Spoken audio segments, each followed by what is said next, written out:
امام ابو داؤد رحمۃ اللہ تعالی علیہ نے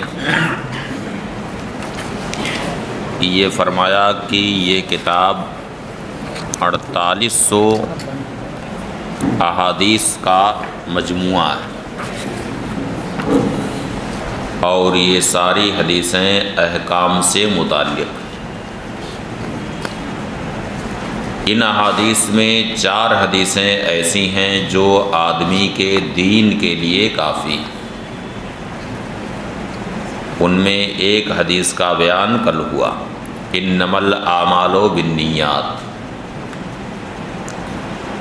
دوسری حدیث الحلال بین والحرام بین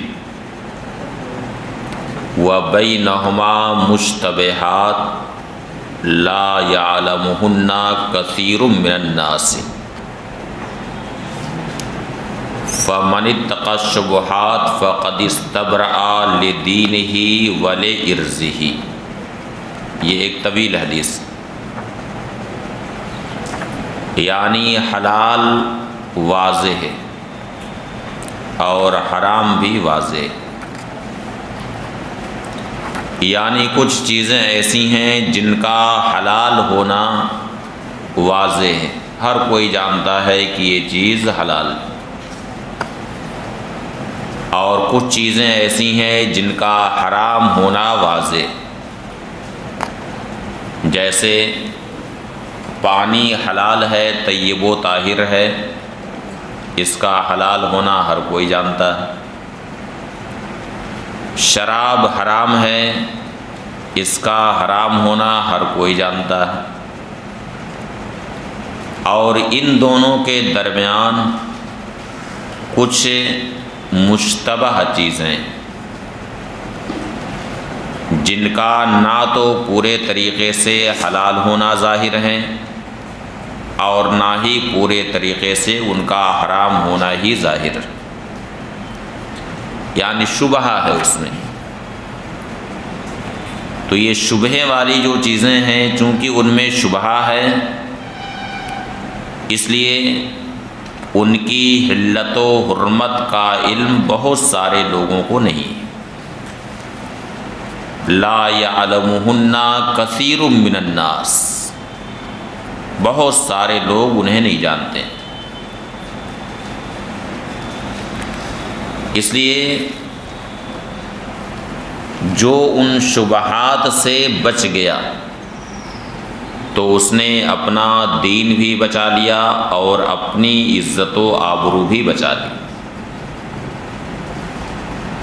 اور جو ان شبہات میں پڑا تو پھر وہ حرام میں داخل ہو سکتا ہے۔ یہ ایک طویل حدیث ہے، اسی کا آخری جز ہے، الا ان فی الجسد مضغہ اذا صلحت صلح الجسد کلہ واذا فسدت فسد الجسد کلہ الا وہی القلب۔ یہ ایک دوسری حدیث، مطلب ان چاروں میں سے یہ دوسری حدیث، اور انہی چاروں میں سے ایک حدیث یہ بھی ہے کہ من حسن اسلام المرء ترکہ ما لا یعنیہ، یعنی انسان کے حسن اسلام سے ہے کہ لایعنی بات کو چھوڑ دے، لایعنی بات میں نہ لگا رہے، یعنی بہتر مسلمان وہ ہے جو لایعنی کام سے اپنے آپ کو دور رکھے، بلکہ ہمیشہ اس کے سامنے مقاصد شرع میں سے کوئی مقصود ہونا چاہیے۔ قرآن کریم میں بھی ارشاد ہوا افحسبتم انما خلقناکم عبثا وانکم الینا لا ترجعون، بلکہ اس حدیث کے تحت مرقات المفاتیح میں ایک واقعہ مذکور ہے کہ صالحین میں سے ایک بزرگ ایک محل کے پاس سے گزرے. خوبصورت مکان بنا ہوا تھا، کل بھی مکان ہی والا واقعہ تھا. خوبصورت محل دیکھا تو وہاں ٹھہر گئے. اس محل کے مالک سے پوچھا کہ یہ محل کب تم نے تعمیر کر لیا؟ اس سے پہلے میں گزرا تھا تو یہ مکان یہاں پر نہیں تھا، کب تم نے یہ محل تعمیر کیا؟ تو اس نے جواب دے دیا، کوئی مدت بتائی کہ اتنے 1 سال پہلے بنایا ہے، کوئی مدت بتائی. پھر ان بزرگ کو خیال آیا کہ یہ تو میں نے بالکل ہی لایعنی سوال کیا ہے، اس سوال کا کوئی مقصد نہیں کہ کب تم نے یہ مکان بنایا ہے. بالکل بے مقصد سوال، لایعنی سوال میں نے کیا، محاسبہ کیا آپ نے. اور اس قدر انہیں احساس ندامت ہوا اس سوال پر کہ پھر اس کے بعد اپنے نفس کو مارنے کے لیے، مغلوب کرنے کے لیے 3 سال تک مسلسل انہوں نے روزہ رکھا.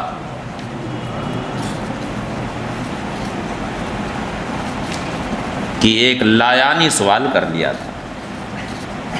تو یہ بزرگوں کی بزرگانہ شان ہے، یعنی اس سوال کو بھی انہوں نے بالکل لایعنی سمجھا. جبکہ ہم لوگوں کا یہ طریقہ اکثر پوچھتے رہتے ہیں کہ ارے یہ گاڑی کب آپ نے خرید لی، کب یہ مکان بنا ہے؟ اکثر اس طرح کے سوالات کرتے رہتے ہیں.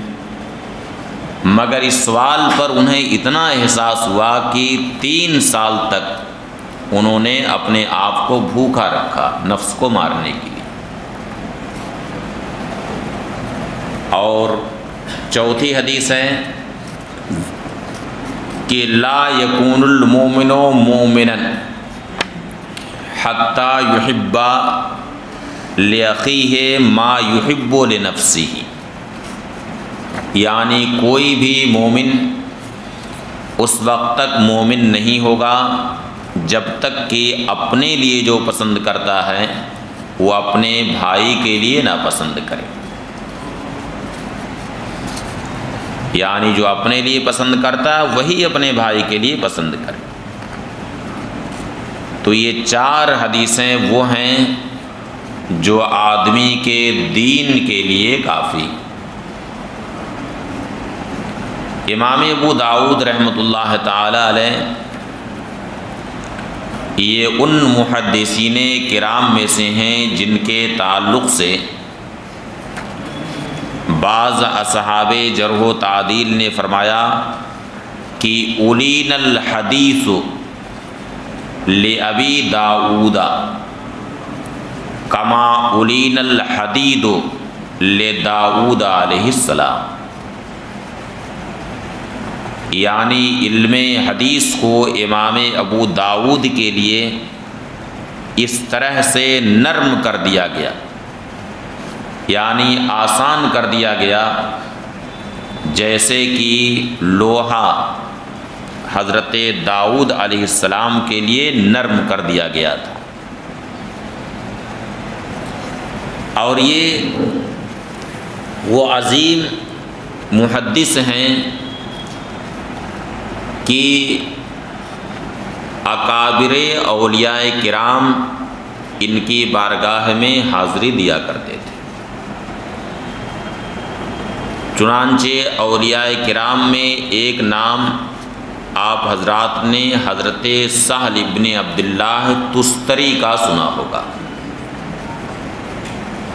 کچھ اولیاء کرام وہ ہیں جن کے تصرفات ان کے انتقال کے بعد بھی صبح قیامت تک جاری رہتے.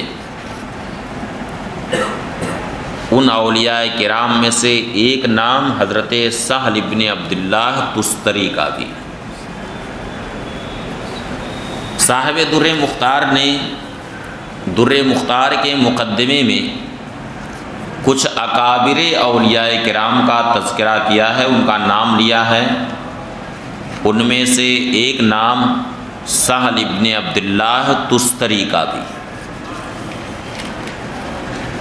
یہ ایک مرتبہ امام ابو داؤد کے گھر گئے اور دستک دی دروازے پر۔ امام ابو داؤد نے دروازہ کھولا، دیکھا کہ سہل ابن عبداللہ تستری کھڑے ہیں، فرمایا اندر تشریف لے آئیں۔ تو حضرت سہل ابن عبداللہ تستری نے کہا کہ لی الیک حاجہ، میں ایک حاجت کے لیے آیا ہوں۔ ولا ادخل حتی قضیتها حتی الامکان، جب تک کہ آپ حتی الامکان اسے پوری نہیں کریں گے، وہ حاجت پوری نہیں فرمائیں گے، میں اندر نہیں آ سکتا۔ امام ابو داؤد نے فرمایا کہ حتی الامکان میں آپ کی حاجت پوری کروں گا، آپ اندر آئیے۔ اندر تشریف لے گئے۔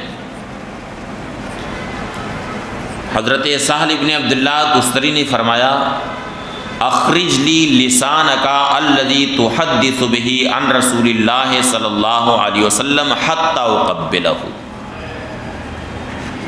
یعنی جس زبان سے آپ نبی کریم صلی اللہ علیہ وسلم کی حدیثیں بیان کرتے ہیں، حدیثوں کا درس دیتے ہیں، اس زبان کو اپنے منہ سے باہر نکالیے، میں اس زبان کا بوسہ لینا چاہتا ہوں،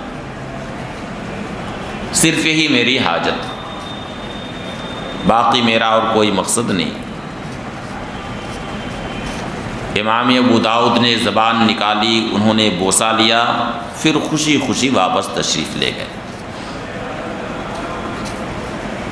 تو اس سے اندازہ لگائیے کہ وہ زبان کتنی پاکیزہ ہوگی، کتنی بابرکت وہ زبان ہے جس زبان سے نبی کریم صلی اللہ علیہ وسلم کی حدیثیں بیان کی جائے، حدیثوں کا درس دیا جائے، وہ زبان کتنی پاکیزہ ہو۔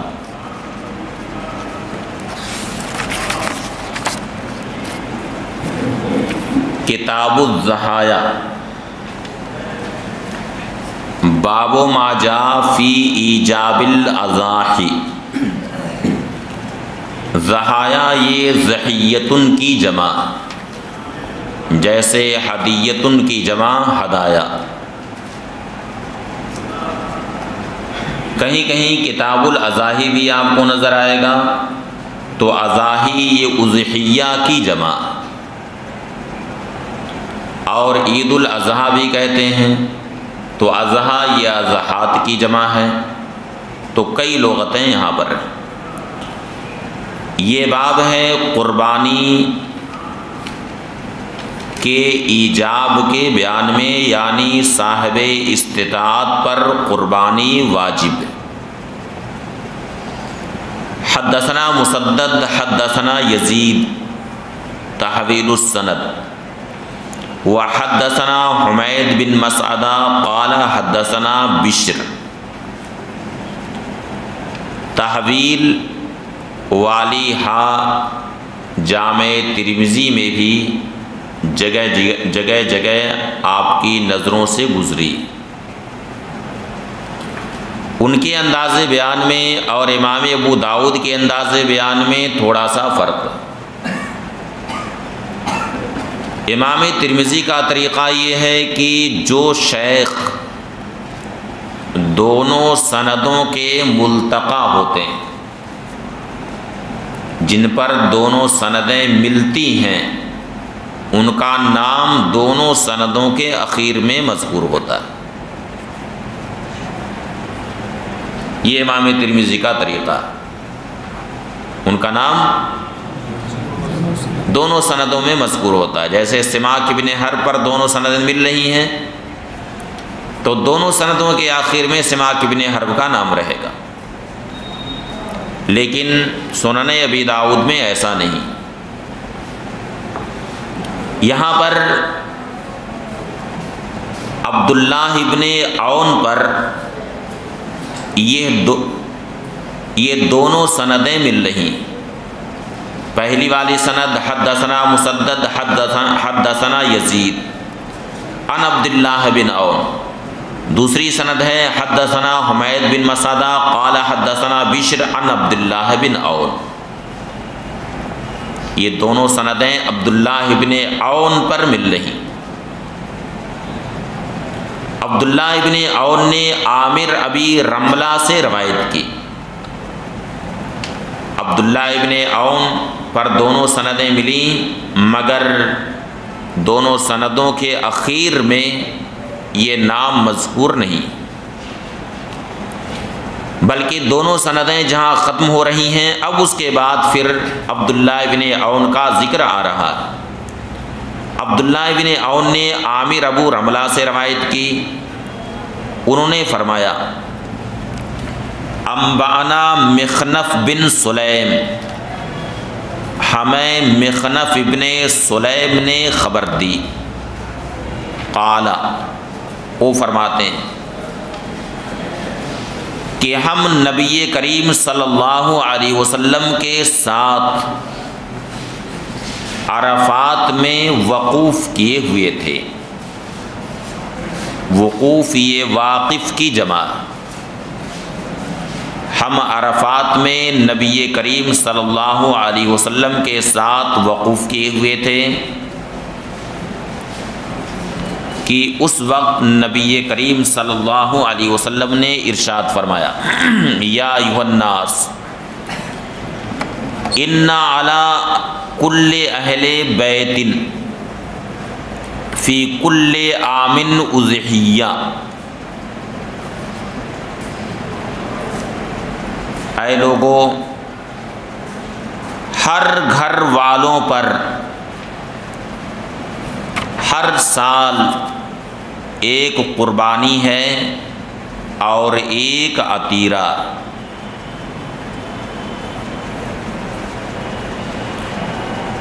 اتدرون ما العطیرہ، کیا تم لوگ جانتے ہو کہ عطیرہ کیا ہے؟ ھذہ التی یقول الناس الرجبیہ، عطیرہ وہی ہے جسے لوگ رجبیہ کہتے ہیں. اس حدیث شریف سے یہ معلوم ہوا کہ قربانی واجب ہے. یہی مذہب امام ابو حنیفہ رحمۃ اللہ تعالی علیہ کا ہے، لیکن کچھ شرائط،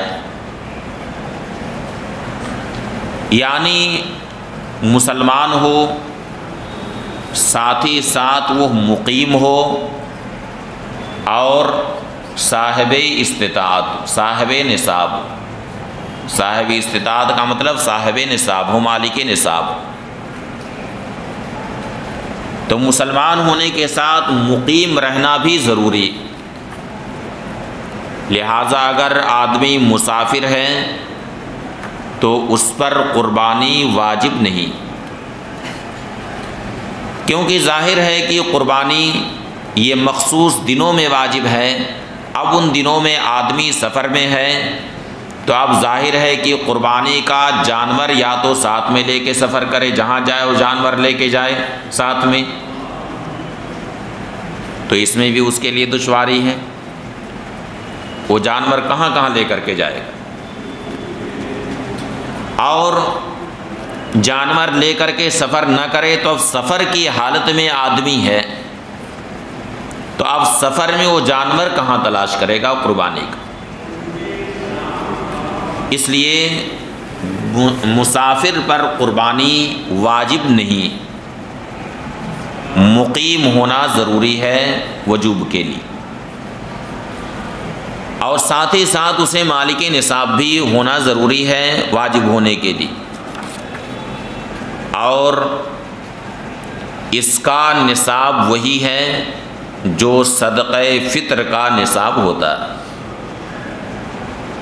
یعنی زکوٰۃ والا نصاب یہاں معتبر نہیں، بلکہ کون سا نصاب معتبر ہے؟ صدقہ فطر کا.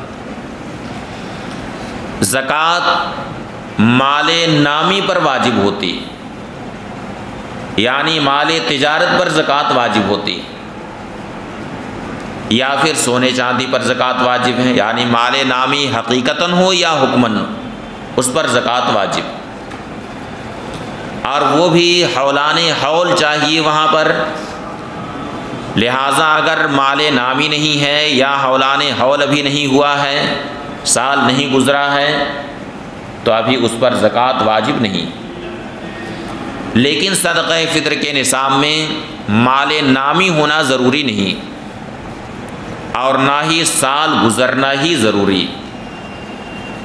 لہٰذا اگر مال نامی نہیں ہے اس کے پاس،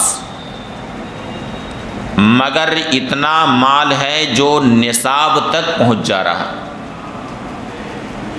جیسے ایک بڑا سا مکان اس کے پاس ہے اور رہائش کے لیے 2 کمرے کافی، اور باقی 2 کمرے بالکل فاضل جو حوائج سے فارغ ہیں، اور ان کی قیمت نصاب تک پہنچ رہی، تو اس پر بھی قربانی اور صدقہ فطر واجب، اگرچہ اس کے پاس پیسہ نہیں ہے لیکن قربانی اس پر واجب۔ سمجھ گئے؟ آدمی زمین کا مالک ہے، اگرچہ اس کے پاس پیسے نہیں ہیں، مگر وہ زمین اس کے حوائج اصلیہ سے اگر فارغ ہے اور نصاب تک اس کی قیمت پہنچ رہی ہے تو اس پر قربانی واجب۔ تو ہمارے نزدیک قربانی واجب ہے، اور ایک گھر میں جتنے بھی مالک نصاب ہیں سب پر قربانی واجب ہوگی۔ لہٰذا اگر کئی بھائی ایک ساتھ مل کر کے کاروبار کر رہے ہیں اور مال کی تقسیم کے بعد سبھی اگر مال کے نصاب ہو رہے ہیں تو سب پر الگ الگ قربانی کرنا واجب۔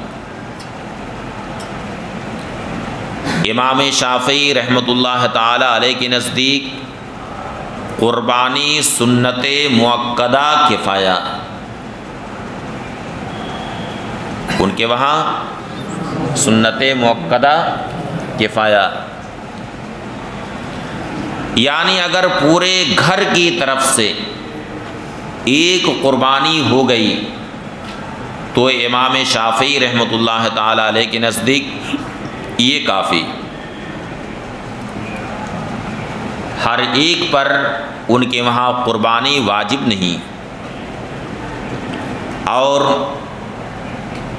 یہ حدیث شریف بظاہر انہی کی تائید میں ہے کہ انا علی کل اہل بیت فی کل عام اضحیہ، ہر گھر والوں پر سال میں ایک قربانی،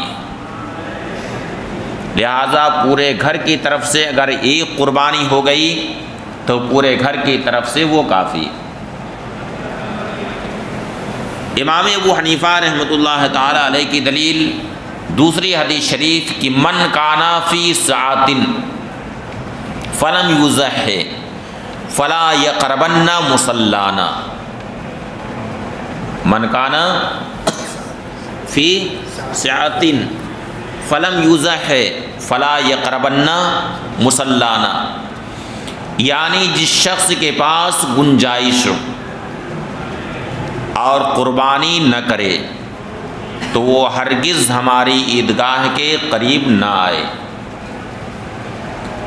تو یہ سخت وعید اس کے بارے میں آ رہی ہے کہ جو استطاعت کے باوجود، مالک نصاب ہونے کے باوجود قربانی نہ کرے، اس کے لیے یہ وعید آئی ہے کہ وہ ہماری عیدگاہ کے قریب نہ آئے۔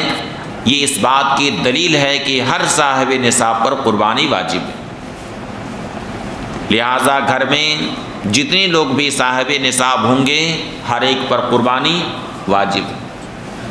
شوہر مالک نصاب ہے اس پر بھی قربانی واجب، بیوی مالک نصاب ہے اس پر بھی قربانی واجب۔